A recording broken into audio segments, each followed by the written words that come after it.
those type of things, get them to understand themselves a little bit and how they're going to develop. And I've been fortunate enough to have young players get to the big leagues. Nomar Mazara, 20 years old with the Rangers. It wasn't that he was so much better than anybody else. It was that he understood himself in the game.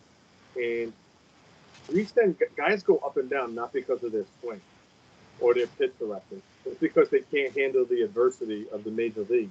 So they have to get sent down, get some perspective. So when they come back up, they don't put any pressure on themselves. They play to help the team win. And I think we could teach that at a younger age for sure. That should be the first things as coaches that we should be able to teach, how to quiet that anxiety. Because believe they're going to tell you that they don't have it, but they do, because you work so hard at something, and when you fail, it's crushing, especially when you spend so much time at it. So we have to be able to get them to see the big picture and work through some things, because all our players, I mean, Javi got sent down twice, from the big leagues to the minor leagues. Almost all of our players, Anthony Rizzo, Kyle Schwarber, I think Jason Hayward, and Chris Bryant and Wilson Contreras might be the only guys who haven't got sent down. We have a team full of all-stars. Even when I was with the Rangers, guys get sent down. Mickey Mantle got sent down. If anybody knows who Mickey Mantle is, he got sent down, right? So you put this added pressure on yourself. So if we could alleviate that pressure, so the things that Javi does, he's able to do that. He's always been able to do that because how he looks at things and holds everything in perspective. We could help with that. Awesome. Hey, take advantage of this. Sorry. I wanna thank you. You answered probably like 10 other my questions. Thank you. Yeah, I think if we're just concerned about one thing, how a player loads or how a player gathers, we're not really digging into how to get this player better. The majority of the time, a guy's not hitting where I'm at or was in the minor leagues is because he feels like he's letting somebody down or he feels he's not good enough. You could do all the drills in the world, but if you're feeling that way, it's not going to help. I played 11 years in the minor leagues, went through a lot of struggles, and I can remember one specific time where I was really doing bad, and I had this great session, right? Boom, hit balls hard, and as we're picking up the ball, I can remember my coach going, "Nah, that was one of the best I've ever seen you do this year," and I'm saying to myself, "I stunk." So how I was feeling about myself didn't reflect on what I was doing because I got in the game, and then I felt like I wasn't good, even though my practice was good. So we can help with that for sure. Great job. Who's next? Anybody? Hey, Anthony, I'll take one here. Anthony Rizzo looks like he's got a real good game plan when he goes up there. A couple things he does. One, he obviously tries to hit the ball hard right away. And then later on, when he gets behind the counter, 2 strikes, he seems to choke up. He also changes his front leg a little bit. Talk about the plan there that Anthony has. Well, I think first you have to speak that he's one fine Italian American. Yeah, absolutely. Representing. So, right there, he's a grinder. No offense, but he's probably a grinder. Explain grinder. Yeah. Did you say he's from Europe? Yeah. Italian Americans make you excited. We could all claim everybody at some point, right? Yeah, right. I think with Anthony, once you get to know him and the things he does, and I wish I could video his routine and show it to the world on the things that he works on every day. He hates striking out. So in this day where people have made it okay to strike out and to get your A swing off all the time, especially in game-winning situations with a runner on third base and you just need a hard ground ball through the middle to win the game. He hates striking out. He does not want to do it. So therefore, he's going to do whatever it takes to not strike out. He's going to compete. But also, Anthony looks at 2-strike approach as a team at bat. Okay, and what I mean by that is once he gets down, now it's time for him to grind it out, shorten up his swing, and foul pitches off, lay off pitches to give the hitter behind him more pitches. So that the pitch is working extremely hard on Anthony, where he could be 0-2, flip it around to 3-2, see 4 more pitches with the foul balls, and now when now that guy has to face Wilson Contreras on the first pitch. Wilson hits a homer to dead center. A lot of that has to do with the way Anthony worked and Wilson recognizing that and jumping on him. That's part of hitting. That's part of the team game right there, is grinding at bat for your teammates. So with 2 strikes, 1, he doesn't like striking out. 2, he puts it as a team at bat for the guy behind him, right? And it's so hard to compete every night with 2 strikes, is that it's easy just to go up there and lay out a swing and swing out of your butt and strike out. And you go, well, I got my swing off, but it's hard to go in there and grind and really like learn how to take jam job hits the other way and do all these things, which keep the line moving during the game. If you can get a 2-strike knock the other way, or you can put it in play, and the guy makes an error, man, the guy's got to catch the ball, throw it, and then the other guy has to catch it. So those things have to happen. And guys make errors in the big leagues too.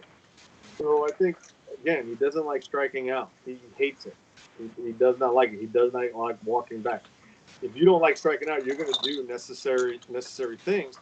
And the thing is, he doesn't feel that he loses power for it. He just shortened up his mind to try and stay focused on what he needs to do at the plate. But there's also times where he'll do a leg kick with 2 strikes. He may be feeling a little bit more comfortable. There's also times, he's going into a 2-strike approach because he doesn't feel comfortable that day.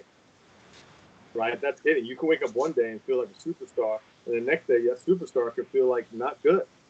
Right? Maybe it's too sunny, maybe it's cloudy, I'm not seeing the ball right. There's a pitcher on a mound who gives me trouble. Anthony will go in his 2-strike approach right away. It doesn't mean he just puts his butt out and puts the ball in play. It means he just minimizes the things that he wants to accomplish, and usually he's just trying to hit a single. Super. That's why he's so good with runners in scoring position. The guys who are good at certain things, usually that's their favorite stat, right? Anthony loves to grind out at bat, and he loves driving runners in. So that's why with a runner, it scores 2-1 in the 9th inning, and you have the best closer in the game, and Anthony Rizzo's up. I'm betting on Anthony Rizzo because he can hit a line drive up the middle to tie the game. He's not going to try and overswing. He's not going to try and do too much. He understands what we need as a team. And I think as young players, we could teach those guys what the team needs at that time. Can you do it? How can you help the team? The reason why you're here is because you're part of the team. Anthony, prior to games during your batting practice, is the game plan the same for everybody, or does each hitter have a different game plan during BP, like the routine that they have? I've strayed away, gone away from the whole team process to where I used to first start coaching, but I think it's different at different levels. I think at the high school and amateur level, you could have that team BP. I think as guys start to learn themselves and things that they do good, I've individualized it a little more, or let the players run it and give them the time and let them run it. A lot of our guys have their own rounds of what they want to do on the things that they want to work on that day, whether who's pitching. It's just like their T routine. It doesn't matter. Some guys will take maybe a round or two mentally off the pitcher. Some guys will have me call out certain rounds for them. Or if guys want to compete against each other, it's a good way to compete and have fun in batting practice. So it's kind of different. I've kind of gone away from the team stuff during the season. It's more individualized on what that player wants. I would say it goes probably half and half. A lot of the guys at least will talk about while they're rounding the BP. We've already talked about the pitcher they're facing. They'll come to me and go, hey, what do you think he's going to throw? How's he been throwing? And then maybe mentally they'll take a round on. They'll ask the BP pitcher, hey, can you throw me some in? Maybe a guy throws a cutter in from a righty to a lefty, and they're learning how to get the head out and stay through it. Or, hey, throw me some balls tailing away. This guy has a sinker away. I really want to stay on it and drive it to the opposite field. So those are things they definitely think about in the pitcher they're facing that day for sure. All right, guys, questions. I got a ton of them, but I want you guys to really ask. We've done a lot of great interviews with Anthony. And anybody out there? No? Okay, I have one. Okay. Arnolita from Czech Republic. Okay, I am looking for a quote or for advice. Yeah, there is, for my understanding of swing, it's like putting the barrel on the plane of the ball and stay there as long as possible, right? Yeah, Yes. or like, yeah. Okay, but like when you're describing the swing to the players and using words like be quick, be short, kind of like giving them like understanding that they should like be A to B, yeah, like kind of like from the top to the contact, yeah. Yeah. But like maybe you are using some different describing how to put it like them to understand, yeah, because I understand the swing should be short and strong, yeah, but like it still has to be on the plane of the ball and staying through the yeah, like through the contact. Yeah, What are you? I think a lot of guys try to get out there too soon and try to get, extended too far. A lot of times I like to say you got to get to the ball before you get through the ball. And your first priority is getting how quick I could be to the ball. And then I also describe things like, hey, it's almost like you're catching the ball and really staying through 10 balls on your bat. How can I stay through it on the same plane where I'm catching balls that are attached to each other on a string and I'm trying to hit all 10 of them off the center field batter's eye on a hard line drive. But you got to get to the ball before you get through the ball. A lot of guys try to work out in front when they really need to take care of my first moves to the ball. Stay short, stay quick. I mean, that may not resonate with anybody, and that could resonate with some other hitters. Sometimes stay short, stay quick.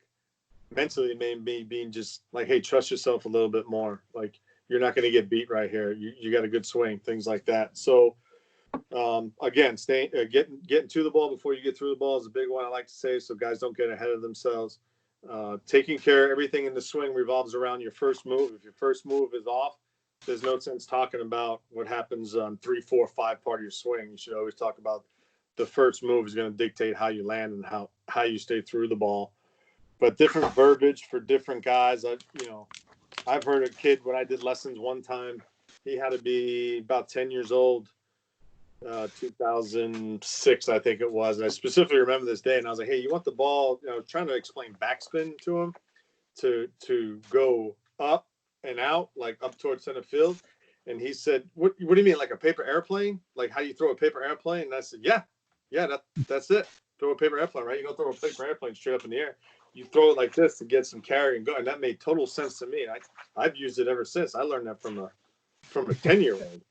And a lot of the stuff that I've picked up are from kids like that, because if you're working with kids, you have to explain it. I mean, I'm holding a crayon right now. Like, you never know what you're going to learn from kids. So, and to bring that to major league players, some perspective or some things that they've never heard, usually comes from kids. That's why they have a show, Kids Say the Darndest Things. Pretty good. Okay. Anybody else? I can give it a shot, Peter. Go ahead, If Dimitri. It's taking over. Anthony. Yeah, don't worry. I'll be cutting Dimitri off soon. I know how to handle That's Dimitri. good. That's good. Great. Dimitri, awesome, man. He's a good friend. That's awesome. Anthony, if you can also share your tips, how you recognize from all that individualism you see on a major league level to a basics. How do you see that through? That somebody is moving his hands, or somebody's having a high kick, or the body, lower body is much stronger than another. How do you recognize that basics are still there, or basics are broken? If you can give your recommendation to coaches, please. Well, first, at the level I'm at, the basics are usually there, but something has gone astray as far as they've gotten away from things they do good. And that's usually when you make a lot of outs, or you hit the ball hard and you don't get outs, and you try and do too much, and you try to nip it before it gets out of hand. Because sometimes the players, you want to see if they can work it through themselves, because they have to be their own best coach. I'm not their hitting coach. I'm their assistant hitting coach. So you have to be able to see how they're going to work through it and how they're going to handle adversity. But again, we have things like, we have video cameras everywhere, super duper slow motion cameras. We have graphs. We have anything you could use to break down the swing and to show them what's going on. And even when you do show them that doesn't necessarily help them, right? We may be gearing toward the right direction, but internally, it may not help them. They may be so deep confidence-wise on how they feel about themselves. It doesn't matter what drill you do, right? You got to get them to have small victories throughout the game on how they want success. So it's how you want to coach the guy during the game. You want to keep it as simple as possible. There's certain times during the game, if I see guys getting out of whack, I just say, so if you establish a good relationship where there's trust in there, you can say whatever you want at any time. And then the player could tell you to shut up. And I'm good with that, at the level I'm at, because I know we're together, right? He's like, I don't need to hear that right now. Okay, then, whatever. That's fine with me. I don't get offended by that. But when the player's ready and he wants something, I'll be able to give it to him in game. But in game coaching, you try to keep it as simple as possible, trying to get them to win the game. That's the challenge of coaching individuals and separately individuals in a team sport. That's every day. If you don't talk about the team every day, how are you going to get everybody to play for the team? So you have to express it every single day you go out there, whether it's during stretch, whether it's in the cage, whether it's in the dugout, it's in the locker room. You constantly have to sell the team aspect to the players because, you're up there by yourself. You could venture out and feel like you're letting the team down. And a lot of things suffers. Your practice suffers and all that. And you don't want anything to happen because the one thing we can do as coaches is control the environment for which they practice in, right? Can we let them be themselves? Can they come down and vent to us? Because we're just not a hitting coach, right? We're a mental skills coach. We're a biomechanics coach. We're a professional ball flipper at times where you don't say anything. So you have to be able to handle everything because you spend more time with those players than anybody else in that clubhouse or that building as the hitting coach or the pitching coach. So if you don't establish trust with the player to feel that you can say anything to him at any time, it's going to be tough to get him to do what you want him to do or make adjustments. Or it's going to be tough for you to understand what he's trying to explain if he feels he can't talk to you. If a player feels he can't talk to you, then we are not doing our job. Okay. Who else? Who do we got?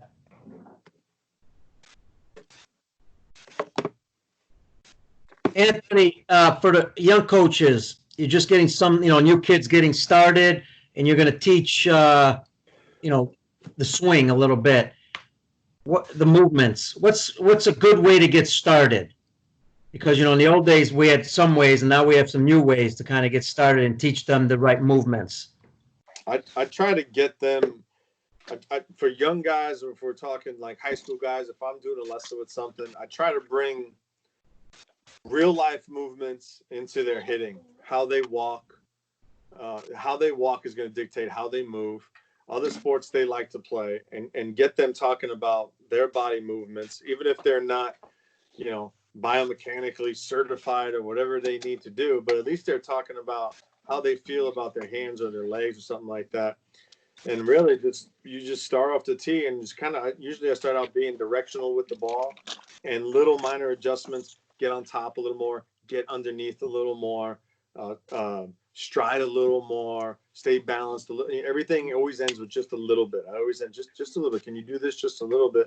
And those little moves end up being the moves you want to make at the end, being bigger, and then getting them involved on what they want to do as early as possible, because again, they're in the batter's box by themselves. They have to be able to feel things on their own and face pitching. So are there certain drills? Again, it depends on who it is, but I usually start out, definitely on the tee, because the tee is controlled, even though it's not moving. I get it, but you can put it high, you can put it low. If you want a guy to get underneath and learn how to lift the ball out in front, you can put it low as possible, stay through the middle. You can raise the tee. And the thing is about the tee is that the player can work by himself and talk to himself, be alone with his own thoughts. So basically, we always say, hey, did you meditate today? And the players look at me like, what do you mean? Like, you hit up the tee. So you meditate, you're talking to yourself, you're coaching yourself. And there's nothing I love more than when I see a player put a ball on a tee for another player. Because now they're talking hitting, and they're talking it in a controlled environment where the ball's not moving, and they don't have to worry about driving the ball. They could just kind of work on their moves or their thought process. So they're really like kind of meditating off the tee. That's a Sean Green thing. And when I read his book, I got that off of that. I loved it. Because you got to be able to go out there and practice off the tee by yourself and challenge to hit balls a long way or to hit low line drives, because you're going to be facing different types of pitching. So when a guy first starts out and I first meet him, we definitely start out on the tee on the amateur side. If a guy walks in the cage and we get a new player and I haven't met him yet, and I go, hey, what are we doing? Obviously, he's a major league player, right? He's like, I just want short pitch or flip. I don't do the tee. I've done the tee.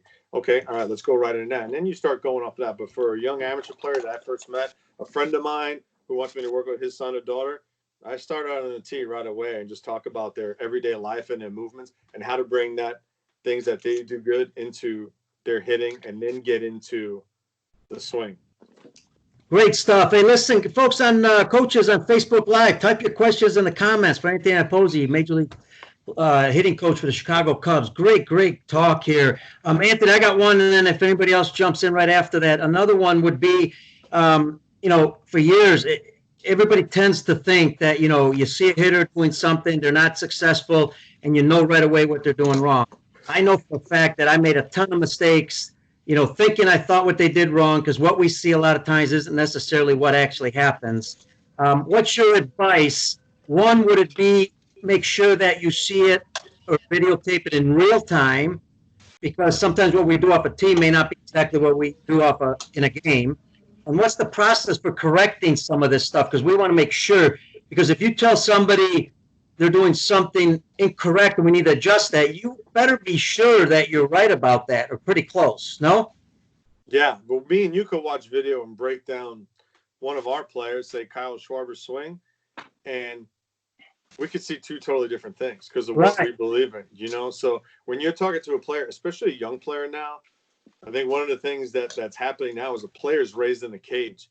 So he's trained a certain way, not necessarily with his own thoughts, but with whoever instructed him on how to think about his swing and what baseball is. So, which may not necessarily be right, which may be exactly right. You don't really know that. And we're definitely losing the thought of the player because he's being trained a certain way on how to think. So I think when you watch video with a player, the young players now, a lot of them are saying certain things, which actually may be right or may not. And just because they could identify it doesn't mean they know what they need to do to address it. But, I don't like using words like fixing the swing. It's like, how do you just keep evolving? How do you keep better? How do you become more efficient? I mean, me as a major league hitting coach going to my 5th year, I get texts all the time from my friends going, "What is wrong with so-and-so? Can't you see that his hands are going behind his back?" You know what I mean? Like, or I get texts from other people, former major league players that I know. They're like, "Hey, do you need me to call this certain player? Do you need help with that?" Oh, so, wow. And for us, a lot of the times there's some of the lining issue, like an injury. The guy's landed a little different because his foot's killing him. He doesn't want to tell anybody.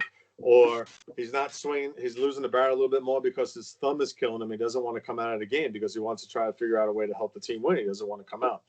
So I think with the player first is I ask him, okay, here's your swing. If he's not feeling right and we watch video, there's some guys I don't even want to watch video to where they'll tell me, go watch the video and come back and tell me what you see. And that's trust.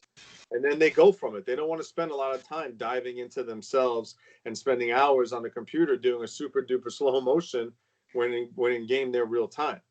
So if I do watch video with the player, or we do watch a Kinetrax with the stick figure, and we're watching other things, I ask them, what do you see?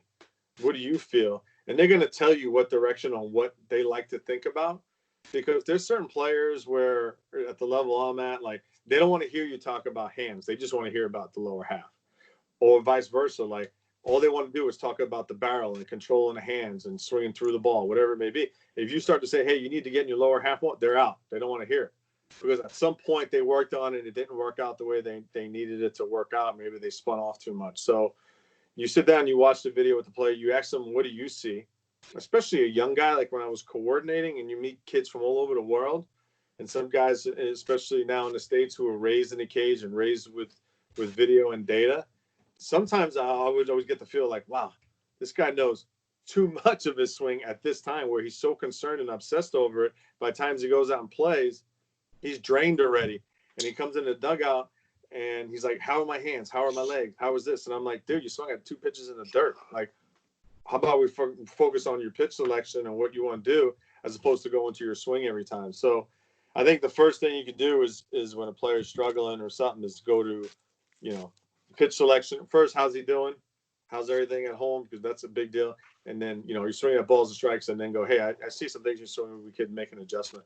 Because people get offended on the swing. You start talking about their swing, they don't want to talk to you. And because there's a right or wrong thing that I really don't understand, when everything should just be a development thing and how to improve and get better. Like I watch stuff every day. I get up in the morning, the first thing I do is read, and I read stuff from all over, whether it's Twitter or Instagram, or I read books about other sports and how to bring those moves into baseball. whether it's football, whether it's basketball, whether it's soccer. Like, how do I bring these types of practices and mentality into that player? But more importantly, how to train this player and how to get him focused on what he wants to work on. So you have to sit down with him and go over it. It's not necessarily.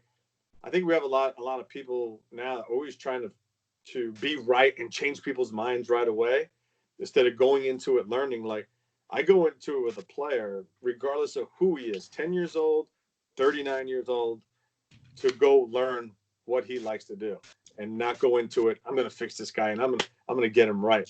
As soon as you think that, no chance. All right. How could I help you?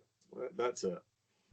All right. Listen, this is a little bit more broader question here that we're looking at, because it's going to reach the travel, high school, international, possibly. Yes, before, during like spring training, before the actual games, and you're setting up stations. A lot of coaches set up stations. They might have 5, 6, 10, who knows how many. How do you set those up according to getting things done the best way possible? Because you can set up other stations you want in the world, but are you accomplishing anything? Is there a kind of a sequence or something or is it all individualized? No, not in spring training. The swing is individualized, but the concepts of stations and things like that is team run.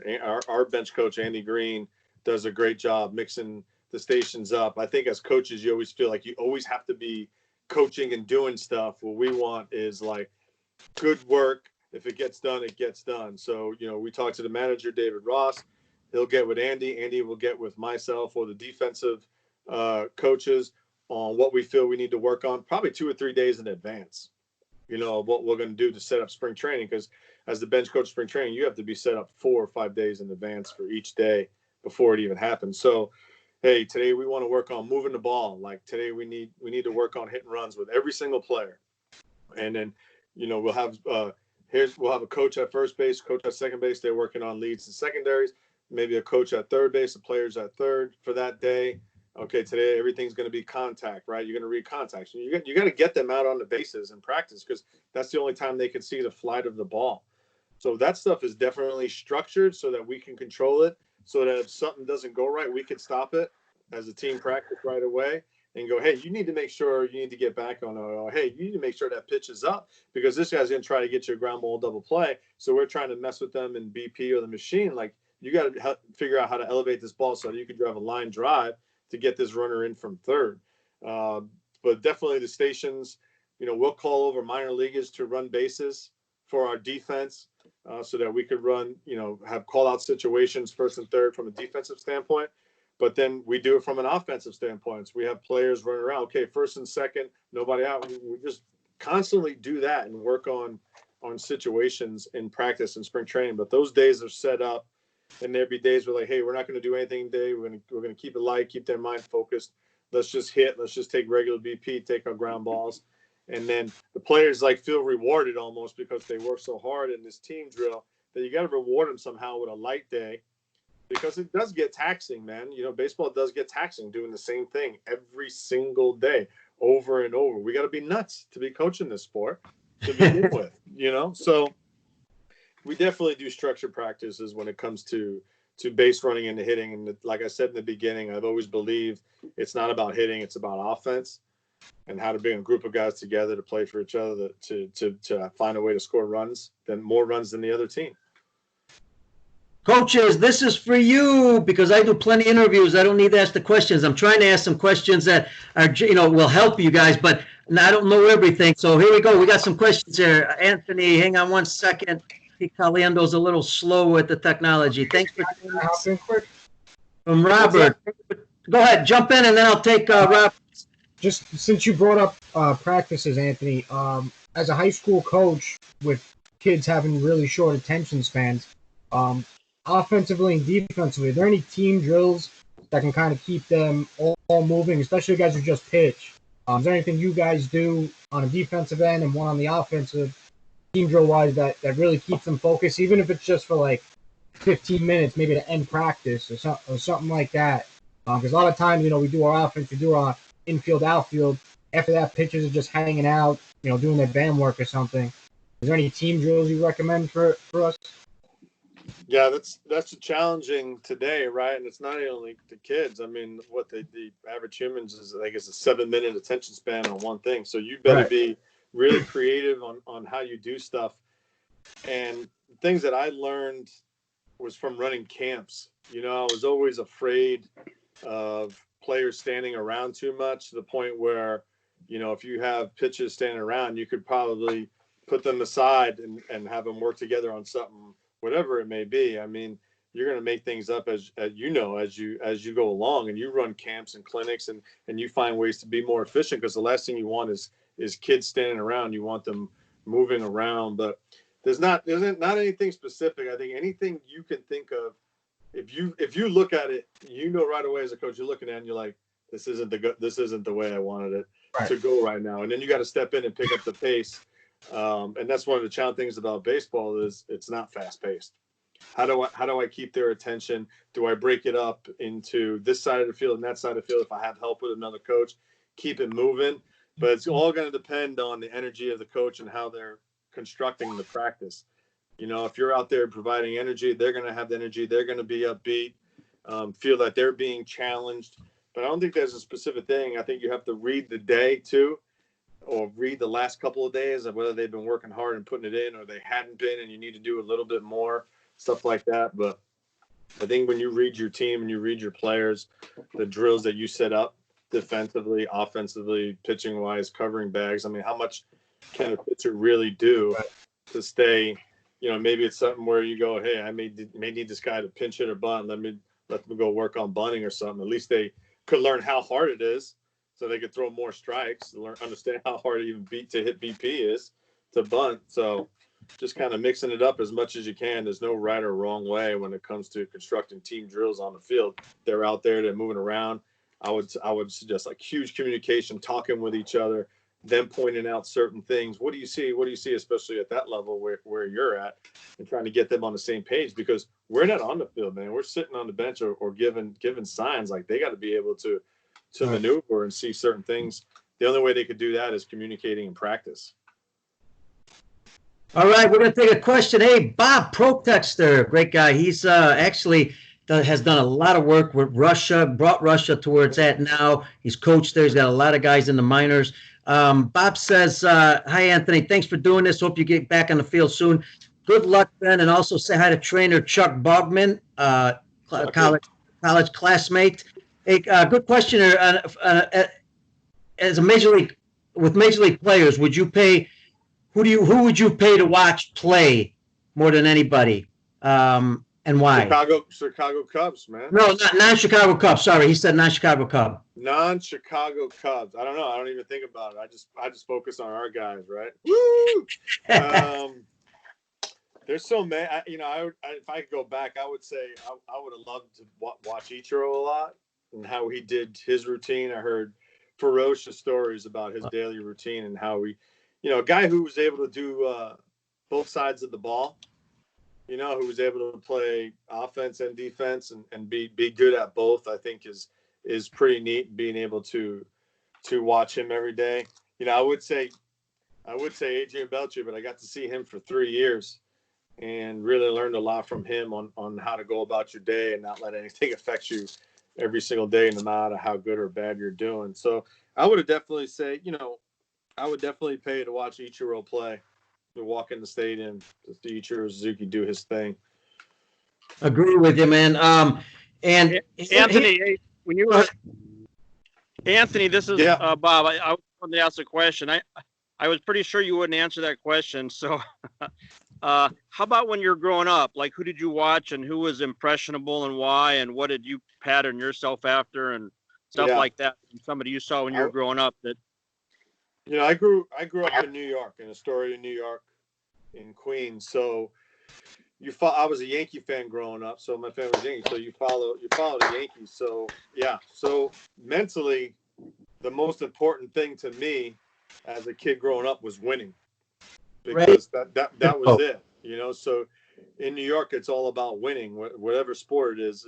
If you were an individual or something, you read the Daily Post or the news, you were getting blasted because you weren't talking about the team. You learned that right away as a youngster. that you get the most respect for winning the most games. And that could be in the schoolyard, that could be in basketball, that could be in baseball. So watching guys grow up and be winning, like I loved watching Don Mattingly play. I loved watching Ron Guidry pitch or Dave Righetti. I also loved Ricky Henderson. You know, I was an outfielder and hit a lot, like 1 and 2 at the top of the lineup. So always tried to do things like what those guys did. I loved watching Willie Randolph play. As far as Met guys at that time, you know, you could walk to school and you have arguments where you almost get in a fight. Who's better, Keith Hernandez or Don Mattingly? I mean, it was nuts at that time, but I loved watching guys on the Mets too. I loved watching Keith Hernandez and Gary Carter, kid, play with emotions, even though I was like, man, I wish he was a Yankee. So we didn't have cable, you know, so you can only watch those two teams. So, you know, you'd go back in the back alley and you'd play Mets versus Yankees and you'd do the whole lineup, you know, guys versus each other. So when you got to watch the game in a week and you got to see, you know, like Dave Stewart pitch and you never saw him before except his baseball cards, or you got to see Ryan Sandberg play on the game of the week, you were pretty impressed. So the only way you could see other players was like the baseball bunch, you know, or baseball or Fever Catch It, or, you know, stuff like that with Mel Allen. Other than that, it was just watching the Mets or Yankees growing up. Anthony, you hear this a lot with the shift going on nowadays. You hear people say, well, why don't they hit it the other way then? SS, shift stinks. So I got you guys want to sign that petition? I'm trying to get it going. Just joking, but I would love to get it going to get rid of that or change it somehow. It's impossible, man. Like for left-handed hitters, well, now they're doing it more. It's the most right-handers that have ever been shifted. You know, when I was with Texas and we had a heavy left-handed lineup with Joey Gallo and Odor and Prince and Shinzu Chu and Willie Calhoun, and we had all these guys that left-handed just. You know, there's nothing you could do about a ball that you hit on a line drive that's supposed to go that you train yourself for, that goes over the infielder and the second baseman standing in short right field. Or Nomar Mazara would hit these line drives up the middle and it'd be a guy standing there. So you have to kind of dictate what you do. Do I want to practice trying to drive the ball out of the park and hit it over the shift, or can I get a ball going the other way and beat the shift? But remember, when you're raised to hit a certain way, and you use one part of the field one way and you get to the big leagues, like it's going to be challenging to change that. So it doesn't happen overnight. It's something that's going to take time. If we believe in the 10,000 hour rule, where to master something that takes this amount of time. And I know we say, hey, this guy's a major league hitter, you should be able to do that. But you know, when the guys are throwing as hard as they are now and you try and drive one the other way or try to shoot the hole and you're late and you miss it, I mean, guys get discouraged. That's the bottom line. Is they felt they could have hit a pitch through the middle of the field to the pull side gap. So they were trying to shoot the ball the other way, and they were late on a fastball. And now they're seeing breaking ball, slide, a curveball, and it just makes it challenging. So sometimes guys just get frustrated and go, you know what, I'm going to try to do what got me here, and I got to try and stick to that. But for the most part, we practice it as much as you can. But again, nothing is live like the game where the sinkers are running in and they have the shift, and you got to learn to give them the inside part of the plate, take away the outside, and learn how to drive balls the other way. You know, I thought for our team last year, our guys did a pretty good job using the whole field for the most part. But it does, even if you're good at it, you still get frustrated. It's like a guy you're getting trying to bunt more, and he bunts in the game, and it goes foul, or he bunts and gets out and gets discouraged. He doesn't want to do it anymore because he feels like he wasted an at bat. So to get guys to do that stuff, to really hit the ball the other way, again, they have to understand the long-term effects of all I need to do is go, you know, 3 for 10, that's 300 of hitting balls the other way. But, you know, players are vying for power. Like they're not dumb. They could read, major league players can read, this guy's got $95 million for hitting 235 with 35 homers. Like, why am I going to go the other way? So it just depends on the player and what we're trying to do as a team, but also what baseball, you know, is paying. Guys still want to get paid. It's a job for them. They have a chance to take care of their family and their families. So there's a lot of into it than the guy just not wanting to go the other way. I think for the most part, the players do. I mean, if a guy gets paid for leading the league, like Rod Carew, and Rod Carew would get $150 million, you would get a lot of guys doing that. right? But guys right now are not necessarily getting paid for hitting 350 with 8 homers anymore. So it's mentally, it's hard to go, okay, how can I take care of my family?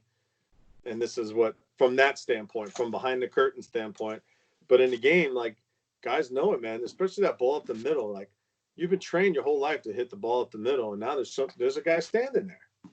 Like, so to hit the ball the other way, I think as a kid, if you're playing by yourself with your friends, you're a natural pull hitter. Like, you're hitting the ball to the pull side, kids are throwing to you, you're trying to hit homers as a kid all the time, right? Nobody's just growing up just hitting singles the other way. So it's something that has to be skillfully thought of young, so that by the time they're 20, 23, 24 in the big leagues, they have that in their back pocket. But I also think your swing is created by what you crave. And what I mean by that, if you crave hits, you're going to be able to do that. If you crave hits, you're going to go line to line.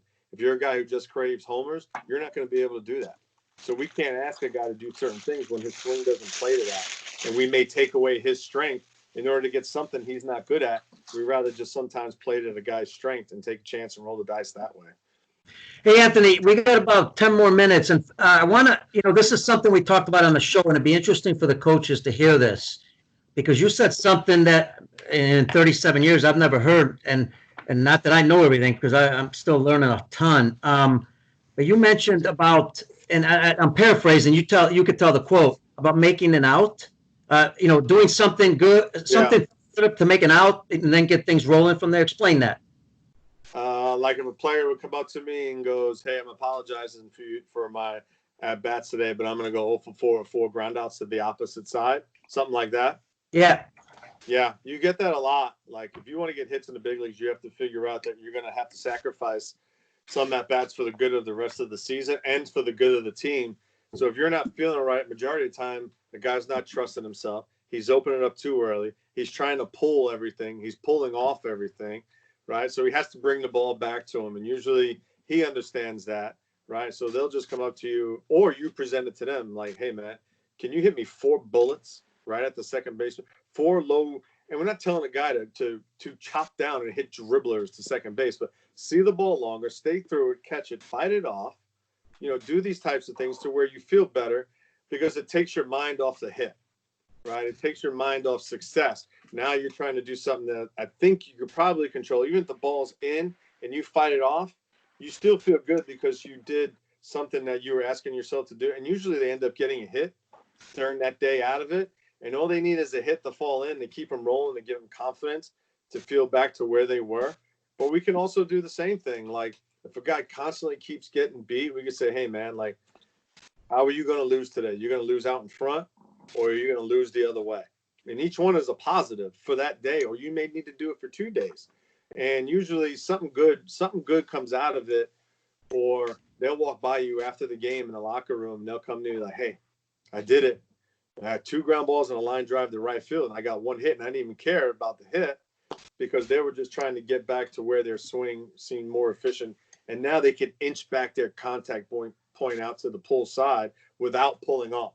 That's the whole thing about, launch angle, hitting the ball in the air. People have been trying to do it forever, right?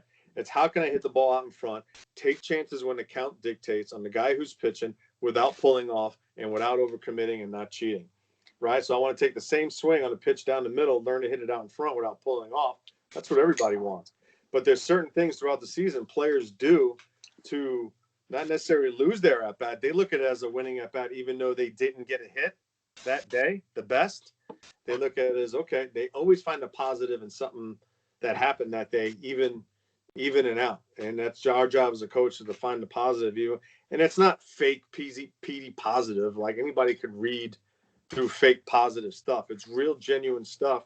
On you're going up the staircase. You're taking the steps necessary to get you to feel more comfortable at the plate. So players will definitely come up to you before the game or even that day, like, "Hey, this is what I'm working on today. These are the things I've done my whole life to get me back to feel more confident. And I may not get a hit, I may not, but these are the things that I'm in control of today." And you're like, okay, because you understand the guy's going to get 700 player appearances. Like, you're bound to lose your mind at least 3 to 4 times if you're a good player throughout the year.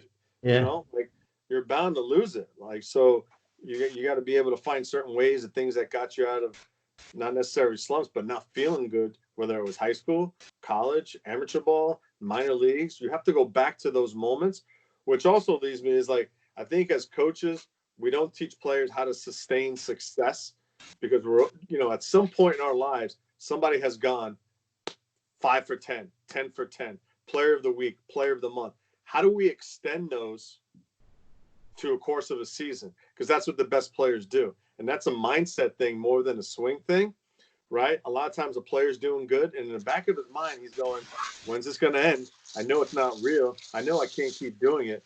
Where other players just gives them more confidence, and they feel like nobody can get them out. But how do we sustain success longer for the player, right? Have them write down things that when they were feeling good, what they were thinking, what they were doing, because they get away from it. You get away, you make enough outs, you get away and you forget, and then you drift to do something that you're not normally doing, and then you come back around and they come to the coach like, why was I doing that? Is it, man, we couldn't even talk to you at the time, because you're trying to get hits and trying to stay in the lineup and help the team do good. But ask them when their best time, like, how were you feeling? What were you doing? Usually I was swinging at good pitches. I was trusting myself. I was trusting my swing. I was trusting my work. I believed in myself. Like, that trust is huge. So I got away from like, you're a hitting coach, you're a swing coach, like you're a trust coach.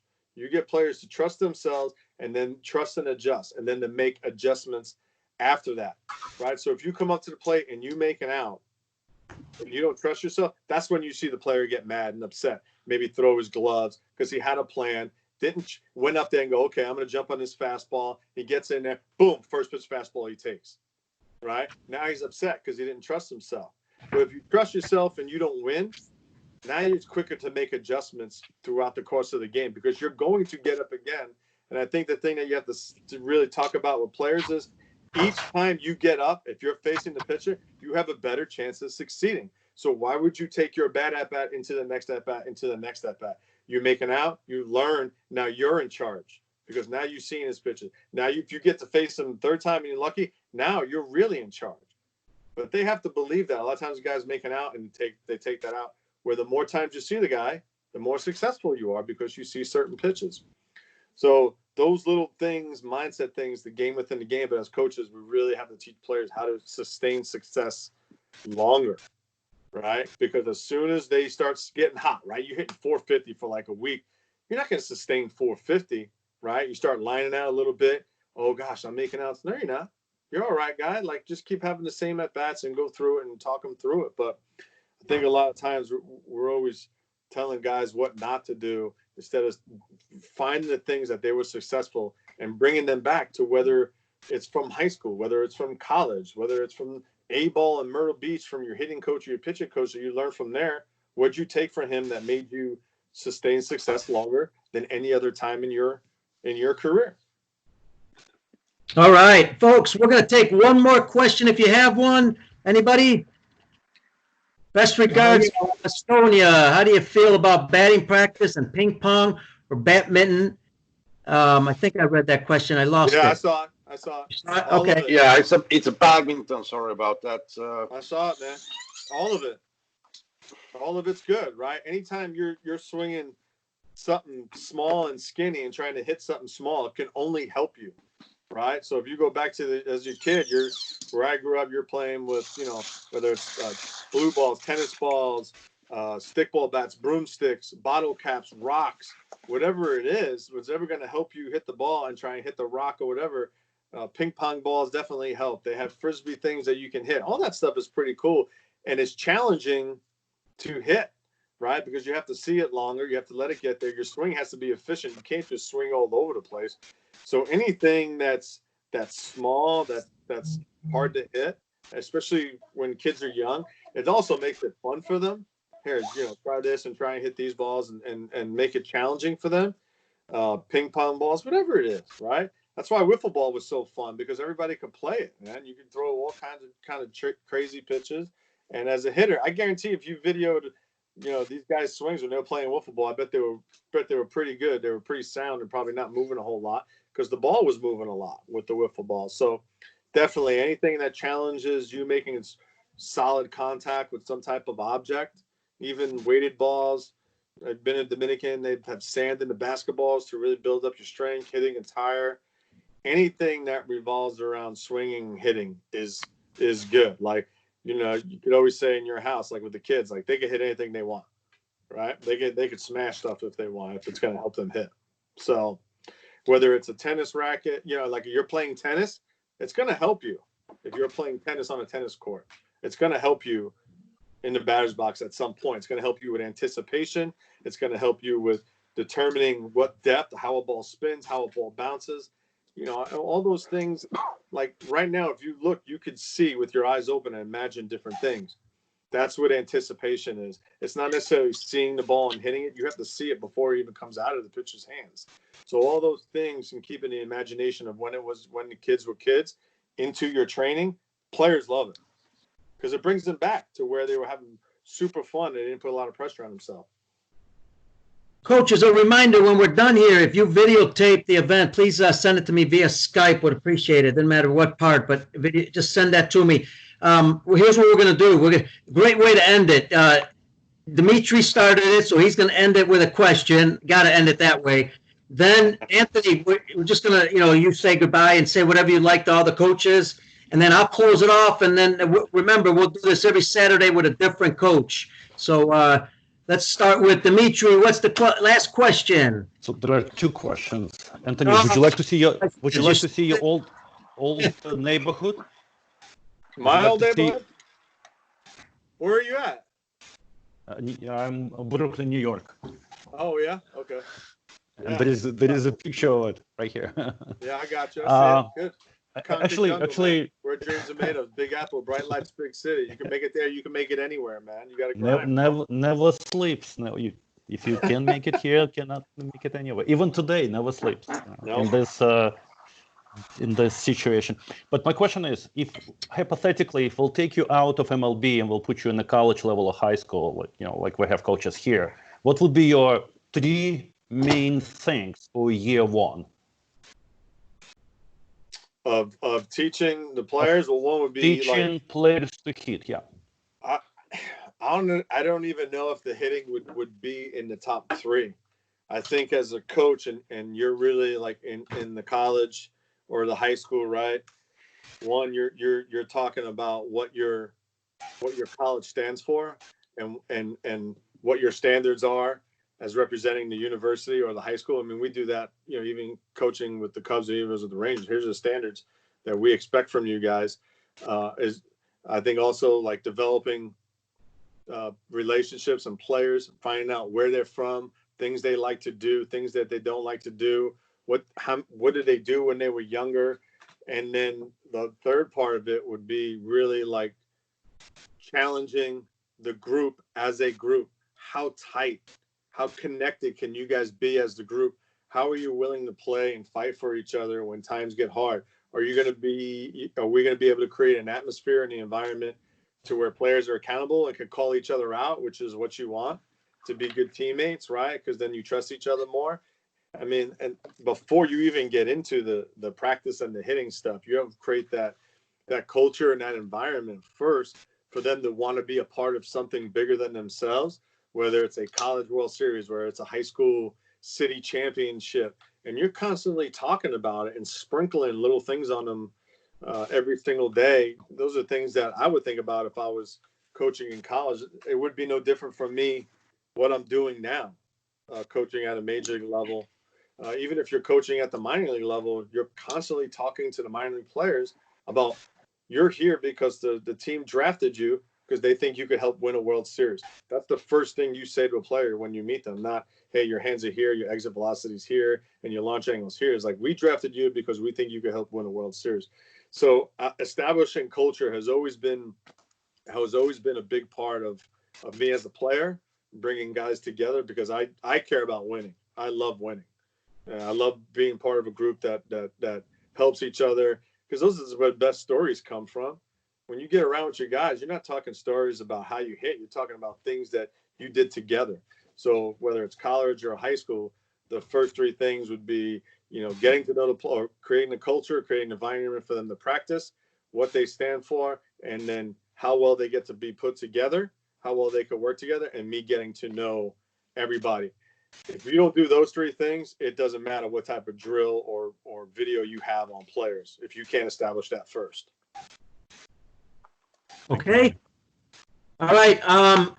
First of all, Anthony, your last words, and then I'll close it off. No, thanks. Appreciate it. You know, get your at this time and get your mind off the stuff to talk some baseball and put your mind like back on the field for a little bit. If anybody has any questions, you know, like I'm on Twitter, Instagram, LinkedIn, Facebook, whatever, just let me know you are on this. Send me a message. You know, if you want to send stuff to me, where you're at, I'm always curious about how other people train. I mean, I'm always figuring out different things to advance myself. You know, books, recommend books or podcasts. I love to hear. You know, if you hit me up on a message, we could interchange different podcasts or books. I mean, and it doesn't have to be baseball. I read a lot of stuff out. Probably the least books I read are baseball, and whether it's a business, whether it's a different sport, whether it's a biography, and how do I take that into this player? How do I take that into our team, into the presentations to bring the team together to work to make a guy swing more efficient? I don't have to. Maybe I didn't watch video. Maybe I got it from a soccer book I read. Oh, you know, this might work. So you guys hit me up, please. I appreciate it. And I love doing it, Pete. Thanks for getting me involved with these guys, and got some new friends now. But again, hit me up on social media if you have any questions. But again, if you have any recommendations for myself, and if you're ever in Wrigley Field, let me know in advance. Anthony, Twitter at your Twitter and your Facebook page. You have not Facebook. You have a website too. Yeah, but the website was just for the clinic. So yeah, just my name, first name, last name, Facebook, Twitter, Instagram, Iapoce Baseball, LinkedIn. It's just my name. It's easy to find. It's a weird Italian name, so it should be easy to find. All right, man. Love it. Folks, thank you. And special thanks to Anthony Iapoce. Again, Chicago Cubs Major League hitting coach, a great friend, great person. I want to thank all the coaches in the U.S. and around the world who joined the show. Hey, do me a favor, check us out also on the podcast, baseballoutsidethebox.com. We've got a lot of interviews. Check out also YouTube, Peter Caliendo. A lot of interviews with coaches. Anthony's on there at another show. So again, want to thank everybody. Our producer, Brian Kroc, my assistant, Dimitri. Got to thank him in New York, right? And thank our Lineup Media Group, our producer, and the people who put up the podcast. Again, folks, thanks for joining us. I'm your host, Pete Caliendo. Everybody on Facebook and on Skype, stay safe around the world. We're going to be back in the field soon. God bless you all, and we'll see you on the next show. Thank you. See you guys. Everybody. Thank you, Anthony. Thank you, Peter. Anthony, thank you, man. All right, buddy.